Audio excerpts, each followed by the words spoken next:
Who's pushing Jabril and Quinton in the middle? Obviously, they're established, but are there other guys who? Yeah, I mean, everybody that rotates in there has a day. Like I used the name we had a competition yesterday where it was 4 minutes, so the defense got to stop a team without getting a first down. And watching the tape, all of a sudden you look at Ryan Glasgow from the 3 technique position makes 2 tackles on the line of scrimmage all the way down the line the other way. And when we stopped there and showed our guys and said, look at this is Glasgow making this play. This is a heck of a job. So the point I bring up is that we're getting a different guy every day that's doing that, and that's a good thing. You guys have to make decisions at the beginning of next week, like Brady said, trying to get a feel for who's going to be the starting unit. Like, how do you do that if everyone's rotating through? I mean, we're going to be the kind of team that's going to rotate players. So, like we did in the spring, you're going to have a first unit, a second first unit, and whoever earns the right to be in that unit. So there might be at one position 3 first stringers. Now one of them starts, but that doesn't mean he plays any more than the other guy. And we truly believe in that. And that's a positive in that there are a lot of guys that are very equal. So why not play a lot of guys so they can go harder? Do you feel like you have the full depth to do that at most spots or every spot? I think we have it in a lot of positions. Now, you don't want to do it as much in the secondary, not that there isn't talented backups there, but it's just something about a secondary guy that you've got to make sure you can't rotate them. I really think we could do that up front in at linebacker, out front 7. I really believe we can do that almost at every position. How are your linebackers doing at getting off the blocks? Better.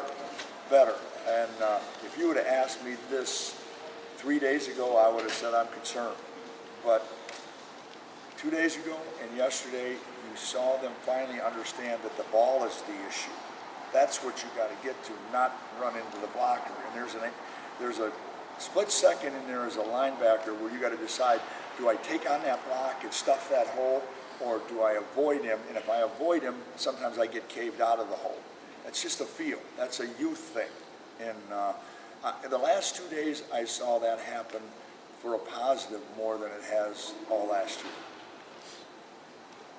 DeMonte as a blitzer, is he showing the instincts that you thought he would? Yeah, DeMonte's doing a really good job of that. And again, he's the same deal. Now that's a position, the nickelback position is a position you always want to be able to have a lot of ways to do that, because if somebody gets down in a corner, that guy, one of those guys got to go out there and another nickel's got to come in, And the nickel has to be a linebacker, blitzer, and a cover guy. So you got to make sure you teach a couple guys at least that, so you don't get taken out of your package if something happens. But he's every day coming out. I think he's seeing the one thing he's seeing. I think all these freshmen, tackle included on defense. The spring was a fast pace, way faster. Camp is double that. I think they're going, whoa, I thought I was here. And that's a credit to the way we practice, and it's a credit to the way we want to do things. And I think they're saying, thank goodness that I came early, Is he playing some safety too for you, or just? Yes, okay. Yep, he's playing both of them. In the back end, we try to play guys at a lot of different positions, just for what happened in the Alabama game to play. So you're always ready. You're always ready to put the next guy up. James Ross was saying the other day that last season he wanted to give the coaches every day in practice something that you'd remember him. Did you get that? I mean, did he do that and show you that? Well, he's given me something to remember, and I let him know if he doesn't run hard to the football. I remember that too. Yeah, there's no question. Every one of our coaches is going to watch every play.